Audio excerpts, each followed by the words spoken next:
अस्सलाम वालेकुम। कैसे हैं आप सब?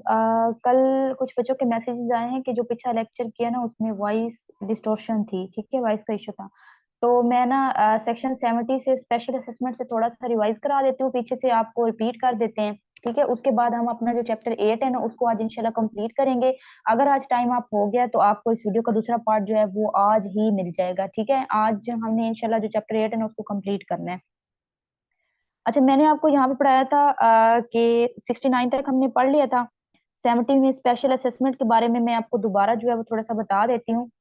मैंने पीछे आपको बताया था कि जो असेसमेंट होती है ना वो दो तरह की होती है। एक जनरल असेसमेंट होती है और एक स्पेशल असेसमेंट होती है। ठीक है, स्पेशल असेसमेंट वो होती है जो किसी खास एरियाज के ऊपर लगाई जाती है, कोई मखसूस कोई खास जमीन होती है। ठीक है, या तो वो जमीन सोल्ड होगी या लीज्ड होगी या गारंटीड बाय गवर्नमेंट होगी। ठीक है, तो ऐसी कोई भी जमीन जिसके ऊपर आप टैक्स लगाने जा रहे हैं उसको आप कहते हैं स्पेशल असेसमेंट। अब यहाँ पर जो सेक्शन 70 है ना इसके आगे उसने सब सेक्शन बनाए हुए हैं।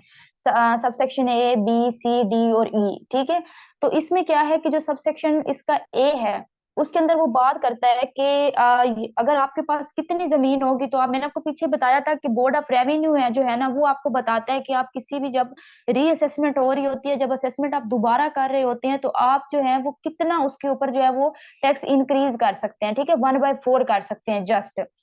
तो यहाँ पर 70A के अंदर उसने वो बड़ी क्लियर की है बात कि कितनी जमीन होगी तो कितना टैक्स आप उसके ऊपर इंक्रीज कर सकते हैं। यहाँ पर आपको वो उस चीज के बारे में बता रहा है। ठीक है, अब जरा गौर से इस चीज को सुन लीजिएगा। यहाँ पर वो कहता है कि अगर तो आपके पास जो एरीगेटेड लैंड है, अगर आपके पास एरीगेटेड लैंड जो है वो 2.5 एकड़ से ज्यादा है और 12.5 एकड़ से कम है, आपके पास जो एरीगेटेड लैंड है वो 2.5 एकड़ से ज्यादा है और 12.5 एकड़ से कम है। ठीक है, और जो अनएरीगेटेड लैंड है वो आपके पास 5 एकड़ से ज्यादा है और 25 एकड़ से कम है, या दोनों मिला के आपके पास 2.5 एकड़ से ज्यादा या 12.5 एकड़ से कम है, तो आपने क्या करना है उसके ऊपर 50% टैक्स बढ़ा देना है। जब रीअसेसमेंट करेंगे ना तो आपने क्या करना है उसके ऊपर 50% जो टैक्स होगा उसको आप इंक्रीज कर सकते हैं। कैसे करेंगे? फॉर एग्जाम्पल, ये जो मेरे पास लैंड है, ठीक है, इसके ऊपर पहले जो टैक्स लगता था ना वो 300 लग रहा था। ठीक है, अब बोर्ड ऑफ रेवेन्यू ने कहा है कि 50% तुम इसके ऊपर इंक्रीज कर सकते हो। अब 300 का 50% हाफ होगा यानी कि 150।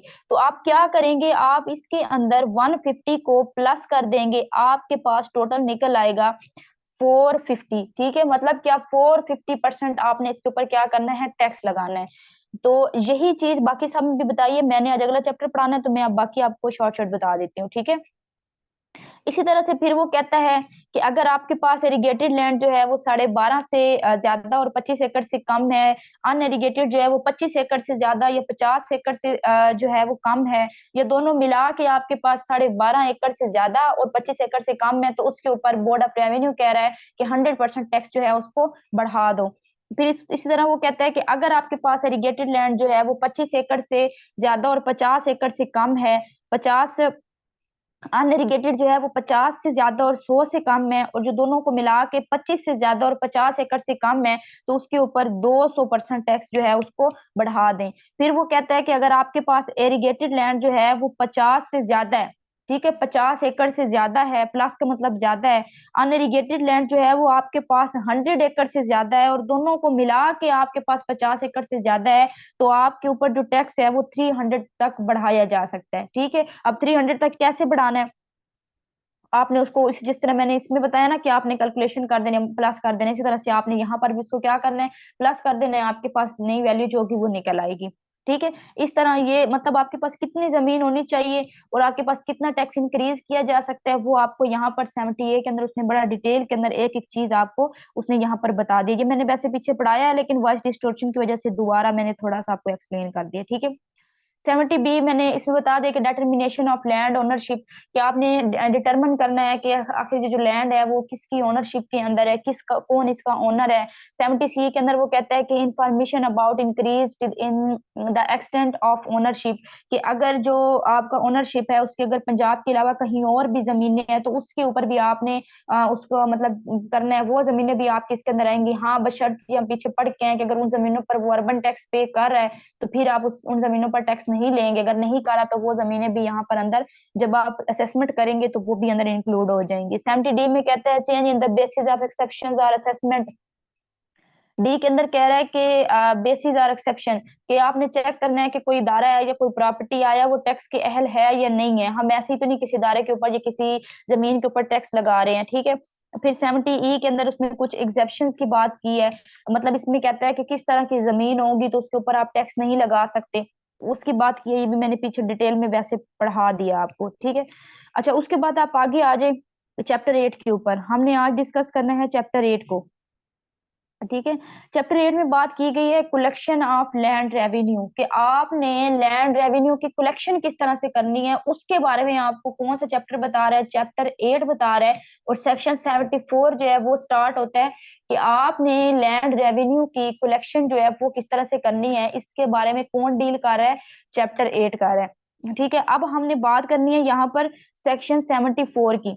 सेक्शन 74 में कहा गया है कि लायबिलिटी ऑफ लैंड रेवेन्यू, कि जो लैंड रेवेन्यू है वो किसकी जिम्मेदारी है, लैंड रेवेन्यू कौन अदा करेगा। फॉर एग्जांपल जमीन मेरी है, जमीन मारिया की है, उसके ऊपर काम अली कर रहे हैं, ठीक है। जमीन किसकी है, मारिया की है, उसके ऊपर काम अली कर रहा है, तो इसका मतलब ये नहीं है कि वो जो टैक्स होगा वो अली अदा करेगा, अली अदा नहीं करेगा वो टैक्स। क्यों, जमीन किसकी है, जमीन मारिया की है, लैंड ओनर की है, तो टैक्स अदा करने की जिम्मेदारी भी किसकी होगी, मारिया की होगी, ठीक है। ये बात यहाँ पर याद रखनी है। ये आपको कौन बताता है, सेक्शन 74 आपको बता रहा है कि देखिए हम बात कर रहे हैं लैंड रेवेन्यू को कलेक्ट करने की। अब बात आ गई है सबसे पहले लैंड रेवेन्यू कलेक्ट किससे करना है, आखिर कौन इसका जिम्मेदार है, कौन आपको लैंड रेवेन्यू दे रहा है, ठीक है। तो वो आपको वो बंदा दे रहा है जिसके नाम पर जमीन है, जो जमीन का लैंड ओनर है, ठीक है। आप उसको उससे कभी नहीं ले सकते जो काम कर रहा है, काम करने वाला नहीं देगा, जो जमीन का लैंड एंड ओनर होगा वो आपको टैक्स अदा करेगा। ये आपको कौन बताता है, सेक्शन 74 बताता है।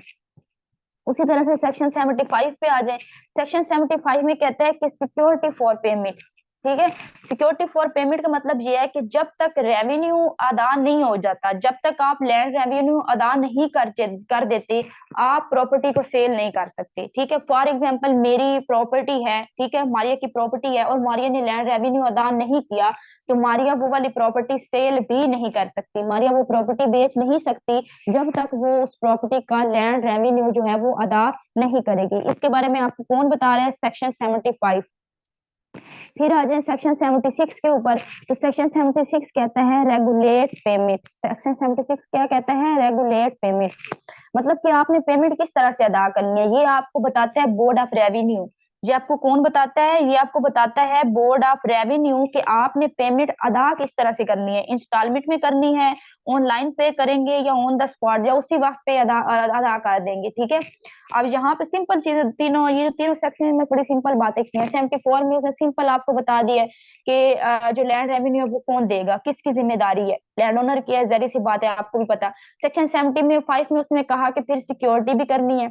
एक बंदा उसके ऊपर लैंड रेवेन्यू लग गया, अभी उसने लैंड रेवेन्यू देने से बचने के लिए उसने क्या किया, अपनी प्रॉपर्टी सेल कर दी, तो ये नहीं हो सकता। जब तक लैंड रेवेन्यू अदा नहीं दोगे तुम अपनी प्रॉपर्टी को भी सेल नहीं कर सकते। फिर 76 आ जाता है, उसमें आ जाता है कि पेमेंट आप किस तरह से दे सकते हैं, ये आपको बोर्ड ऑफ रेवेन्यू बताएगा।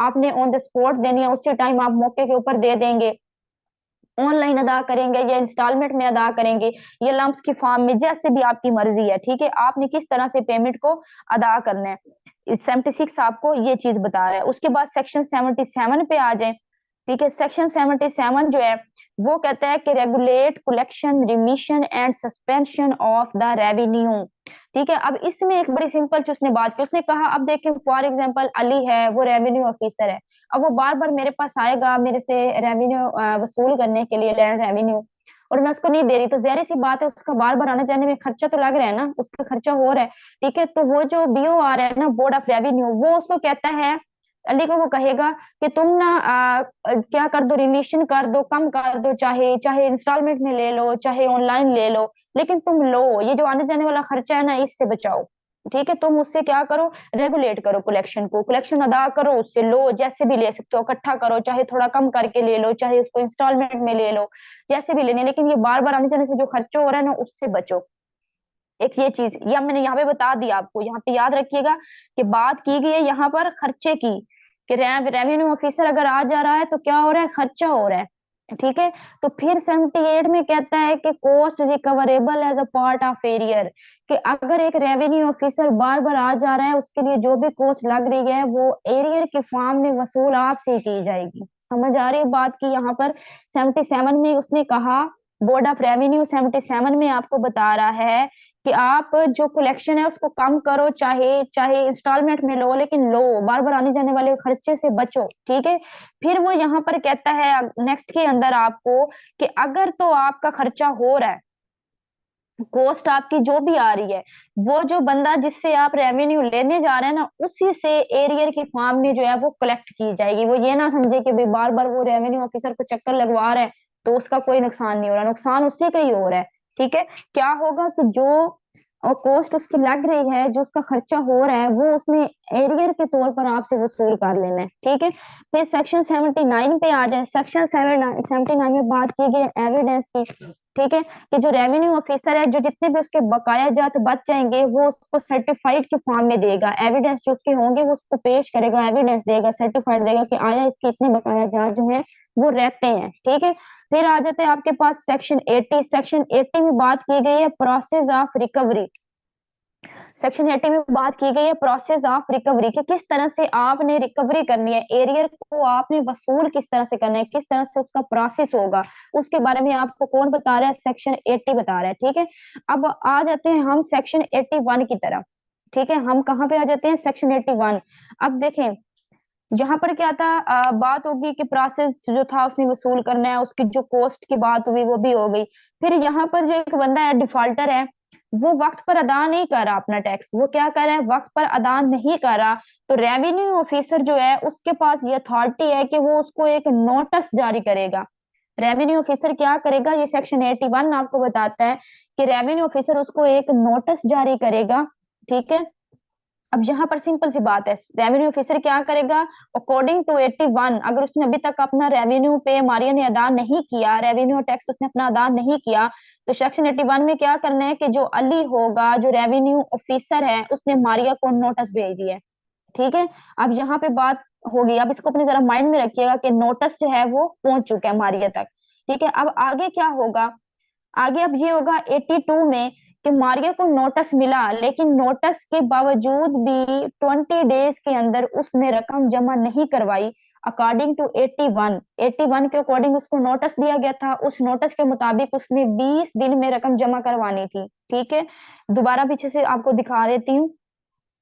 यहाँ पर हमने पढ़ा सेक्शन 81। ठीक है। 81 में बात हुई कि नोटिस दिया है, रेवेन्यू ऑफिसर ने एक नोटिस दिया है, उस नोटिस के मुताबिक मारिया ने क्या करना है? 20 दिन के अंदर अपना अपना एरियर जो है उसने अदा करना है। ठीक है। मारिया डिफॉल्टर है, उसने अपना एरियर क्या करना है? 20 दिन के अंदर अकॉर्डिंग टू नोटिस उसने क्या करना है? पे करना है। ठीक है। अब उसने पे नहीं किया, 20 दिन पूरे हो गए, तो क्या होगा? यहाँ पे सेक्शन 82 के अंदर मारिया को अरेस्ट कर लिया जाएगा। सेक्शन 82 के अकॉर्डिंग उसने नहीं किया तो क्या किया जाएगा? उसको अरेस्ट कर लिया जाएगा। ठीक है। सिंपल सी चीज थी, आई थिंक आपको समझ आ गई होगी। उसके बाद आ जाते हैं सेक्शन 83 की तरफ। 83 में बात की गई है distress and sale of movable property. अब उसने टैक्स अदा नहीं किया, भाई वो नहीं कर रहा, तो जो रेवेन्यू ऑफिसर है वो क्या करेगा? उसकी प्रॉपर्टी को सेल करेगा, अपना लैंड रेवेन्यू वसूल करने के लिए वो उसकी प्रॉपर्टी को सेल भी कर सकता है। ये आपको सेक्शन 83 बता रहा है।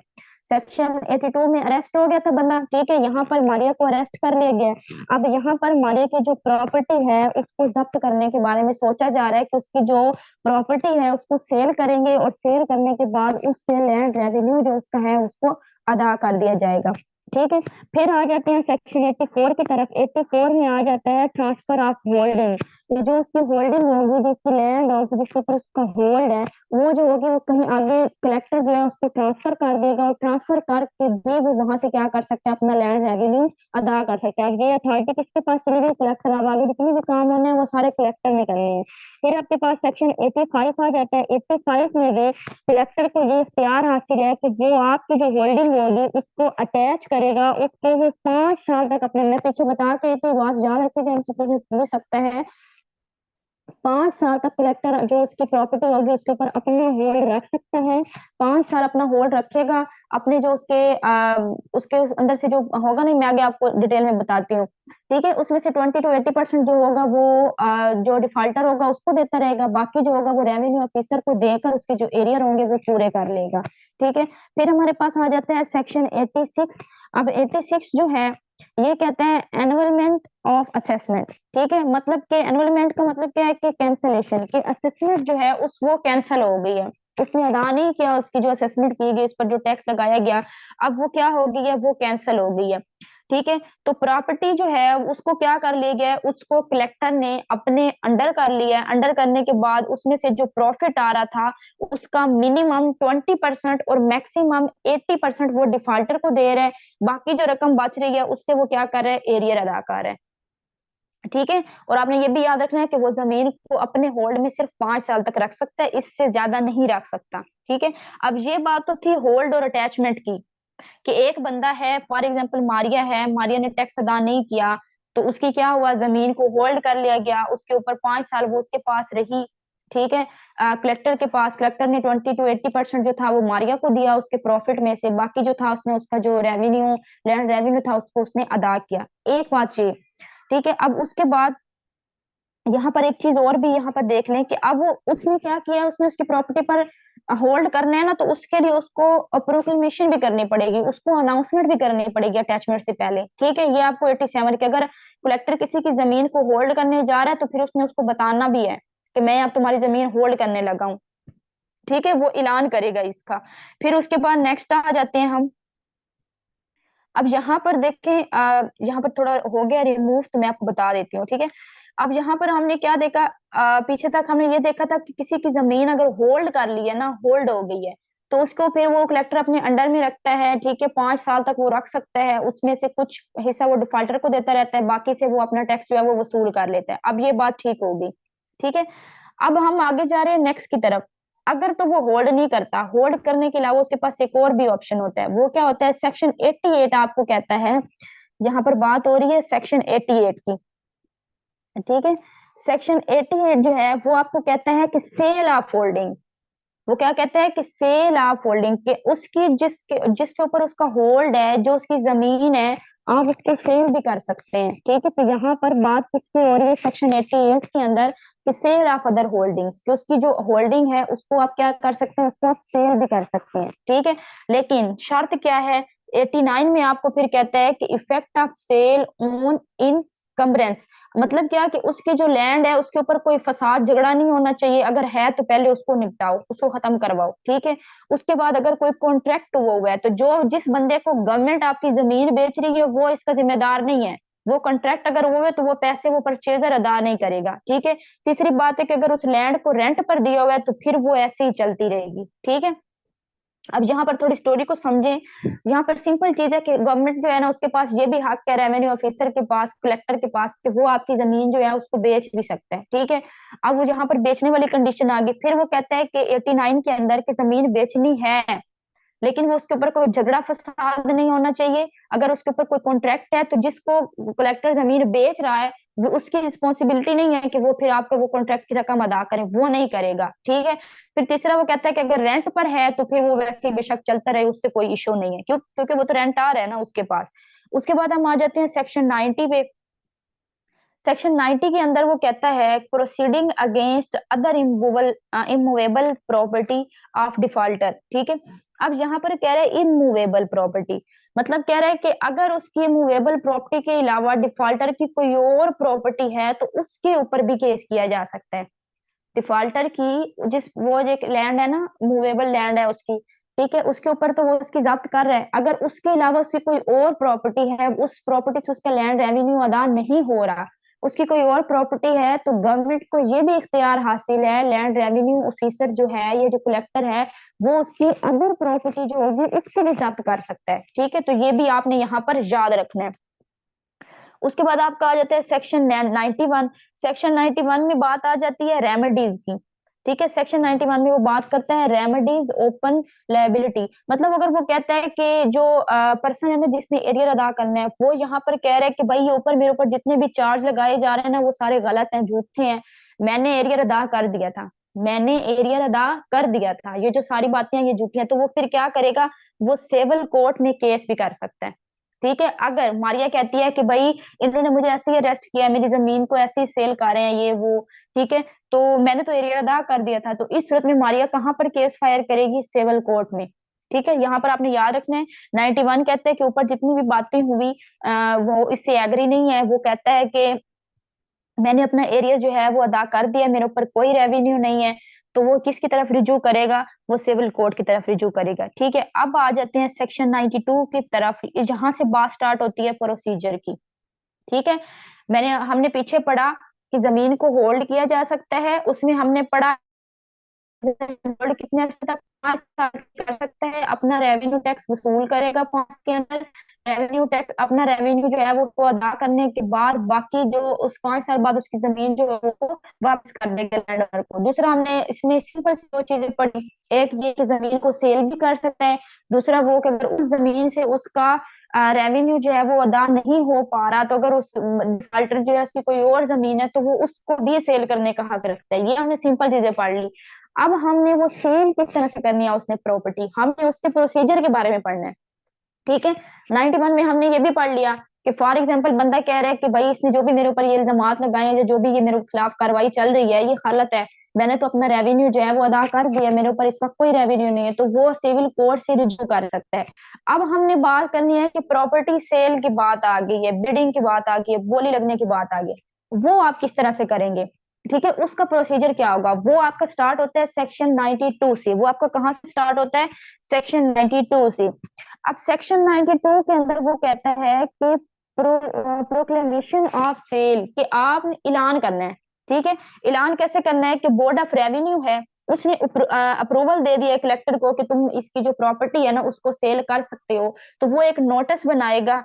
ठीक है, उसको क्या करेगा, वो एक नोटिस बनाएगा, उसके अंदर वो जगह लिखेगा, टाइम लिखेगा, प्लेस लिखेगा, लैंड रेवेन्यू जितना उसने देना है वो उसके ऊपर मेंशन करेगा, और जो प्रॉपर्टी सेल हो रही है उसके बारे में डिटेल उसके ऊपर नोट करेगा सारी। ये आपको किस में बताया जा रहा है, 92 के अंदर प्रोसीजर स्टार्ट हो रहा है ना, तो प्रोसीजर स्टेप बाय स्टेप। 92 में से सिंपल कहा कि प्रॉपर्टी सेल करनी है, बोर्ड ऑफ रेवेन्यू ने आपको परमिशन दे दी है, अब जो आपका कलेक्टर होगा, ठीक है, कलेक्टर ने अब क्या करना है कि उसने आप एक नोटिस बनाना है, उसके ऊपर उसने हर चीज जो है वो मेंटेन कर देनी है। उसके बाद सेक्शन 93 आ जाता है। सेक्शन 93 में वो कहता है कि पीछे जो आपने वो नोटिस बनाया है, जो आपने वो ऐलान किया है, ठीक है, अगर उसमें कोई गलती हो जाती है, एनी मिस्टेक हो जाती है, कोई भी मिस्टेक उसमें हो जाती है, तो उसका जिम्मेदार रेवेन्यू ऑफिसर नहीं होगा, उसका जिम्मेदार रेवेन्यू ऑफिसर या कलेक्टर नहीं होगा। अगर कोई गलती हो गई है तो रेवेन्यू ऑफिसर या कलेक्टर उसके जिम्मेदार नहीं होते। हाँ, बशर्ते ये कि अगर वो जानबूझ के ना करें, अगर उन्होंने वो मिस्टेक जानबूझ के की है, उनके अंदर बददियानती चल रही थी, ठीक है, उन्होंने जानबूझ के ये किया, फिर उनके खिलाफ कार्रवाई की जाएगी। लेकिन अगर गलती से कोई मिस्टेक हो गई है, उस जो वो नोटिस बना रहे थे, जो वो ऐलान कर रहे थे, तो उस पे उनके ऊपर कोई कार्रवाई नहीं की जाएगी, उनके ऊपर किसी किस्म की कोई पकड़ नहीं है। ये आपको 93 बताता है।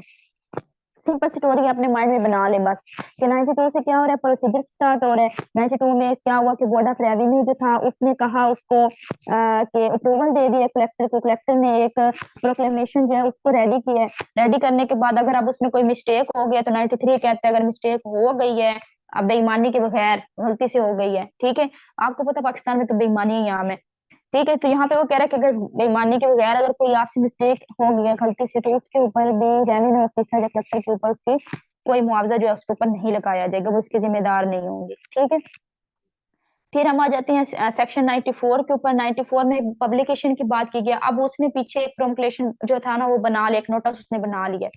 अब उसने क्या करना है, उस नोटिस की जो कॉपी होगी, उस नोटिस की क्या होगी, कॉपीज होंगी।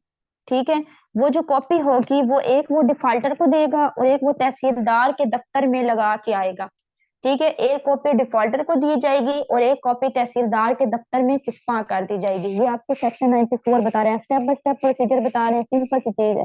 सेक्शन 95 में कहता है कि टाइम, ठीक है, अब उसने जो है ना डिफॉल्टर को एक दे दिए, डिफॉल्टर को उसने नोटिस भेज दिया भाई कि अब तुम्हारी प्रॉपर्टी जो है ना उसको हमने जब्त करना है। ठीक है, अब विद इन 30 डेज, 30 डेज जो है ना उसके ऊपर आपने कार्रवाई नहीं करनी। 30 डेज आपने उसको टाइम दिया, क्योंकि आप उसको सजा तो नहीं दे रहे ना, कोई सजा नहीं है, सिर्फ उससे आपने क्या करना है कि लैंड रेवेन्यू वसूल करना है, और उसके ऊपर कोई सजा नहीं, उसने कोई गुनाह नहीं किया है, उसने सिर्फ रेवेन्यू अदा नहीं किया और गवर्नमेंट उससे वो रेवेन्यू लेना चाहती है। ठीक है, तो आपने उसको नोटिस के बाद 30 दिन का टाइम दिया है, 30 दिन का आपके पास टाइम है कि आप जो है उसको क्या कर सकते हैं। 30 दिन के अंदर अंदर आप, मतलब 30 दिन के बाद आप, उसके पास टाइम है कि वो आके अपना रेवेन्यू अदा कर दे। अगर नहीं करेगा तो 30 दिन के बाद जो है हम फिर इसके ऊपर मजीद कार्रवाई जो है वो करेंगे। ठीक है, फिर आ जाता है आपके पास 96 पावर। ठीक है, यहाँ पर ये जो ऊपर हमने बात की कि कौन जब्त करेगा, इसकी पावर किसके पास है, कलेक्टर के पास है, ये आपको पता है, खुद को भी पता है। ठीक है, 97 में आ जाता है स्टे। ठीक है, अच्छा, अब स्टे कैसे लेना है आपने। फॉर एग्जाम्पल एक बोली हो रही है, ठीक है, बिल्डिंग स्टार्ट हो रही है, आपकी जो प्रॉपर्टी है अब उसके ऊपर बोलियां लग रही हैं, और जो लैंड ओनर है ना उसने आके कहा है कि भाई मैं रेवेन्यू अदा कर दिया है, उसने रेवेन्यू भी अदा कर दिया है, उस दौरान उसके जितने अखराजात हुए रेवेन्यू ऑफिसर के उसने वो भी सारे अदा कर दिए। ठीक है, तो क्या होगा, उसकी प्रॉपर्टी सेल नहीं होगी, उसकी प्रॉपर्टी उसको वापस कर दी जाएगी, सेल होने से रोक दी जाएगी। ये आपने याद रखना है, 97 में बात की गई है स्टे की, कि अगर तो उसने बोली के दौरान भी आके, क्योंकि मैंने आपको पहले बताया उसको सजा नहीं दे रहे हैं, उससे सिर्फ टैक्स वसूल करना है जो उसने नहीं दिया था। ठीक है, तो वो जब मर्जी आके कह देना कि मैं अपना रेवेन्यू दे रहा हूँ, या मैंने अदा कर दिया, मैंने जितने तुम लोग के खर्चात हुए मैंने वो भी दे दिए, तो उससे जो टैक्स होगा वो वसूल नहीं किया जाएगा। अब यहाँ पर भी उसने यही 97 में बात सिंपल की है कि बोली लग रही थी, बिडिंग हो रही थी, बिडिंग के दौरान वो लैंड ओनर आया, ये कोई भी शख्स इस जमीन में दिलचस्पी रखता है, उसमें जितने भी बकाया जात थे और रेवेन्यू ऑफिसर के जितने भी खर्चात थे उसने वो सारे अदा कर दिए हैं, तो क्या होगा, बिडिंग को वहीं पर रोक दिया जाएगा और उसकी जमीन उसको वापस कर दी जाएगी। ठीक है, फिर आ जाते हैं सेक्शन 98 की तरफ। अब सेक्शन 98 पे बात हो रही है डिपॉजिट की। डिपॉजिट की बात कैसे हुई कि फॉर एग्जांपल बोली लग रही थी, बिडिंग हो रही थी, एक बंदा है, ठीक है, ए है, उसने कहा है भाई मैं सबसे ज्यादा, उसने सबसे ज्यादा बोली लगाई है। ठीक है, अब बोली, अब ठीक है बात खत्म हो गई, यहीं पर बोली लग गई है। अच्छा, बिडिंग के बाद क्या होगा, जो ए होगा इसने ऑन स्पॉट उसी टाइम मौके के ऊपर इसने 25% अदा करना है। इसने क्या करना है, 25% अदा करना है।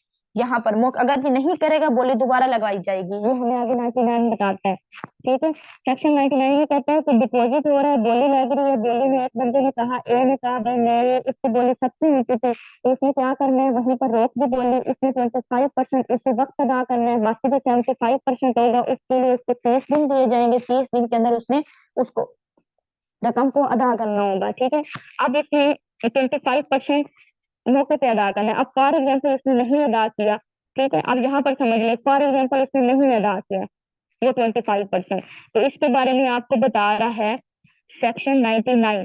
सेक्शन 99 कह रहा है कंसिक्वेंस ऑफ फेलियर टू पे डिपॉजिट, के वो अपना डिपॉजिट अदा कर नहीं कर पाया, तो फिर क्या होगा, बोली दोबारा लगेगी, दोबारा से स्टार्ट हो जाएगी। ठीक है, तो यहाँ पर 99 आपको ये चीज बताता है।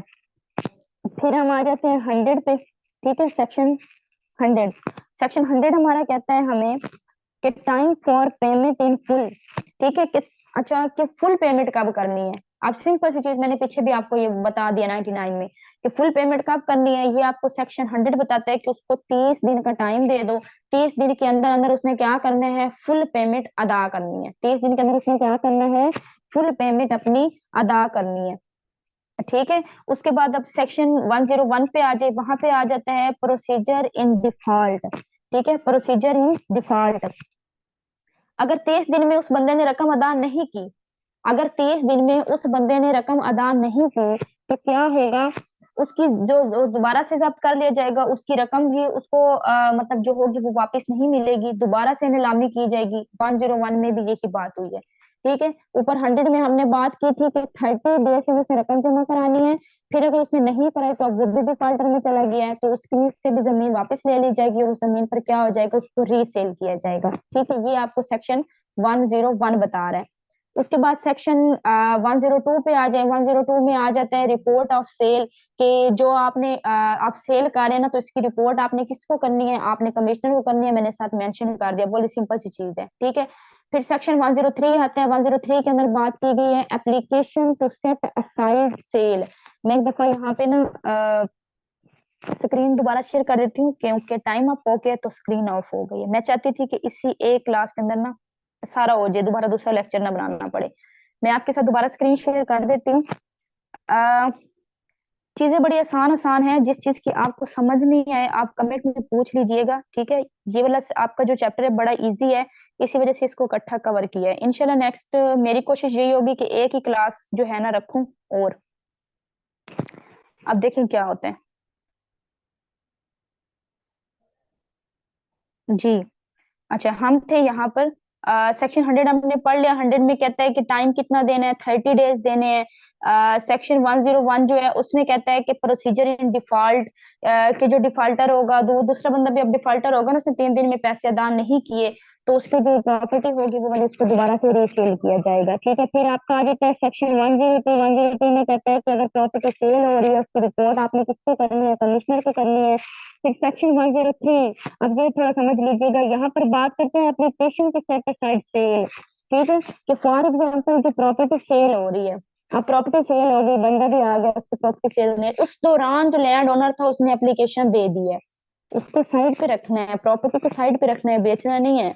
मैंने पहले बताया हम लैंड ओनर को सजा नहीं दे रहे, हमने उससे सिर्फ रेवेन्यू अदा करना है। उसने यहाँ पर एप्लीकेशन सबमिट करा दी है कि भाई वो कोई बड़ी अथेंटिक चीज आके बताता है कि मेरे ऊपर ये मसला हो गया था या ये हो गया था, या रेवेन्यू जो है वो अपना अदा करने के लिए तैयार है, या उसने अदा कर दिया है, ठीक है। तो आपने फिर नेक्स्ट में क्या करना है, सेक्शन 104 में अब कलेक्टर के ऊपर है कि वो उसके ऑर्डर को पास कर रहा है या रिफ्यूज कर रहा है। अगर वो पास कर रहा है उसके ऑर्डर को, तो फिर उसने क्या करना है कि उसकी प्रॉपर्टी उसको वापस करनी है, ठीक है। ये हम आगे पढ़ते हैं, ठीक है। मैं यहीं पर समझा देती हूँ। 104 में वो कह रहा है कि अब ऑर्डर जो था वो कलेक्टर ने, फॉर एग्जांपल जो उसकी एप्लीकेशन आई उस तो अप्रूव हो गई है, ठीक है। अप्रूव होने के बाद क्या हुआ कि अब उसकी प्रॉपर्टी तो उसको वापस मिल जाएगी। अब नेक्स्ट में आ जाता है रीफंड। रीफंड कैसे, अब वो उस बंदे का तो कसूर ही नहीं है ना जिसने पैप से प्रॉपर्टी परचेज की है नीलामी के दौरान।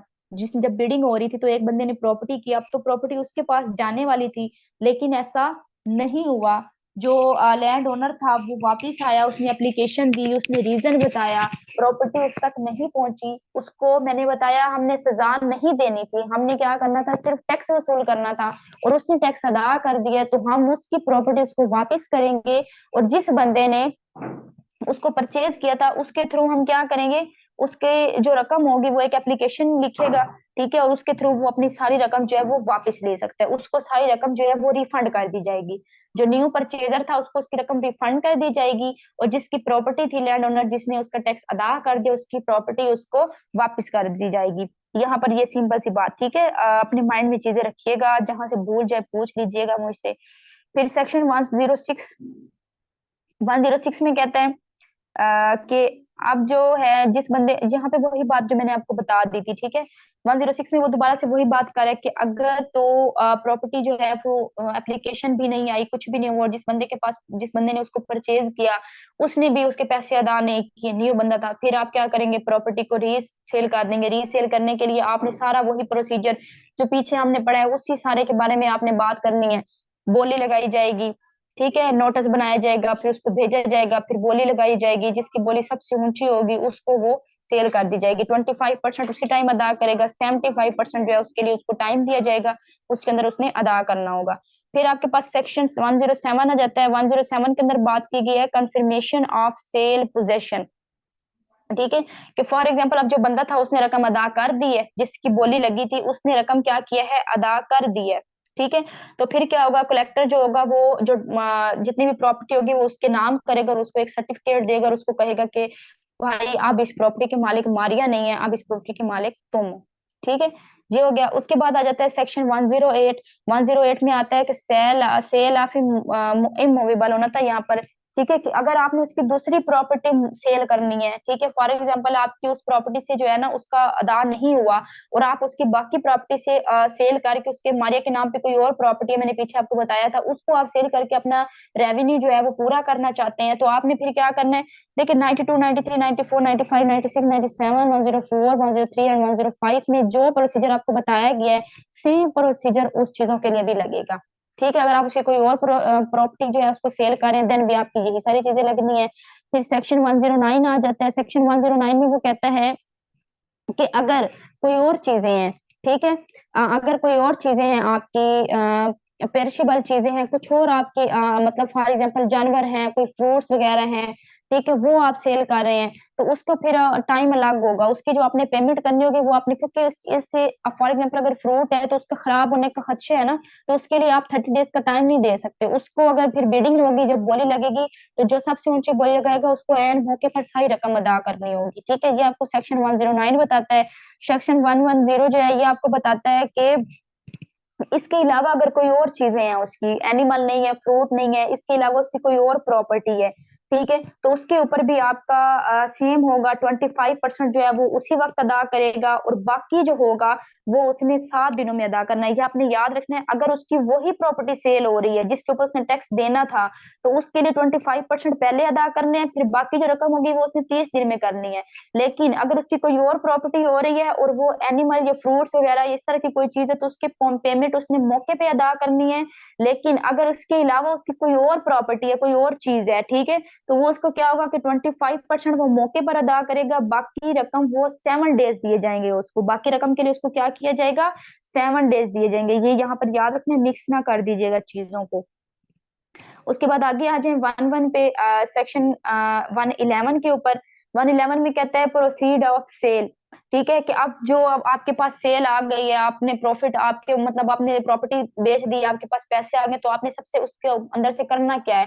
सबसे पहले आपने क्या करना है, गवर्नमेंट को एरियर अदा करना है। सबसे पहले आप उस रकम का क्या करेंगे, गवर्नमेंट को एरियर अदा करेंगे। ठीक है, उसके बाद जो भी आपके खर्च अखराजात हुए हैं वो आप अपने अदा करेंगे। उसके बाद अगर कोई बंदा कोर्ट से ऑर्डर लेके आ जाता है, फॉर एग्जाम्पल हमारी की प्रॉपर्टी बेची है और अखबार आ गया और वो कहता है कि इसने मेरे भी पैसे देने हैं, और वो कोर्ट से ऑर्डर लेके आया है, कोर्ट से ऑर्डर लेके आया है, तो फिर आप उसको भी पैसे देंगे। जो पैसे बच जाएंगे वो पैसे फिर आप डिफॉल्टर को देंगे। अगर कोर्ट से ऑर्डर लेके नहीं आया, ऐसे ही मुंह कलामी कोई बंदा के कह दे, तो उसको पैसे नहीं देंगे। ठीक है, फिर सेक्शन 112 में क्लेम आ जाता है कि फॉर एग्जाम्पल कोई तीसरा बंदा, जब आप उस पूरी प्रॉपर्टी जो उसके ऊपर आप ये इन केस आपका चल रहा है, आप कार्रवाई हो रही है, और कोई तीसरा बंदा आके कह देता है कि भाई ये जो तुम कर रहे हो ना, इस समय में मेरा भी हिस्सा है, या ये है या वो है, तो फिर आप सेक्शन 11 के थ्रू, सेक्शन 111 के थ्रू जैसे उसमें बताया गया, तो आप जब आपको वो प्रॉफिट मिलेगा तो आप उसको भी अंदर उसका हिस्सा भी देंगे।